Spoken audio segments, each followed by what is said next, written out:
Today's video is an update of the seeds we sowed only 2 weeks ago in February. We're also going to show you what to do now that our seeds have germinated and how to prick out seedlings that have been sown together. All of our February sowings were brought inside the house to germinate. Some were even placed inside of a heated propagator to give them that extra little bit of warmth. It's really important to read the back of the seed packets and see which seeds need this extra warmth to germinate. This includes our hot and sweet peppers. Once I'm happy with the germination rate and we've got little plants starting to grow, we bring them out into our unheated greenhouse where we can make the most of these longer sunlit days. After the initial sowing, I don't water our seedlings until I bring them out into our greenhouse, and only then I only water them every 4 to 5 days. So this is our update. These are our broccoli and our lettuce salad bowl that needs to be pricked out. Our peas have germinated pretty well and they're going to go into the greenhouse so that we've got some pea shoots. This is our first batch of our broad bean sowings. Our onion sets are just starting to sprout some leaves.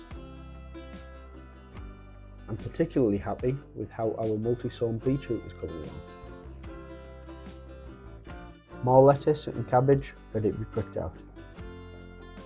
Our rocket and chard. These are our leeks that we've multi-sown. Our radish, which is pretty much ready to go into the ground. And our spinach. If you want to see on how we got from seeds to these young healthy plants, why not check out our videos on February and March sowings. To begin pricking out your seedlings, all you need to do is find your container that you're going to put them in, make sure they're filled with compost, and make sure you firm down each of the compost bulbs. I always find it's a good idea to water my compost first.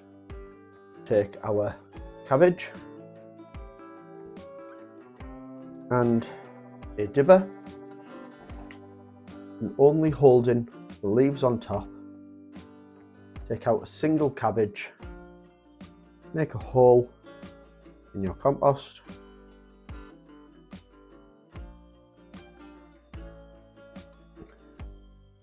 and then bury it right up to where the leaves are.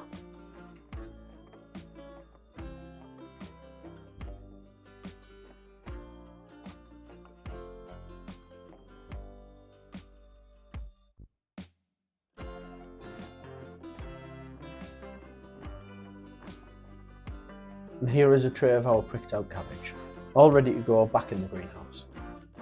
I really hope you've enjoyed this update from us at Growing Family Garden. If you're liking what you see, please click subscribe so that we can bring you more videos from our gardening journey. See you later.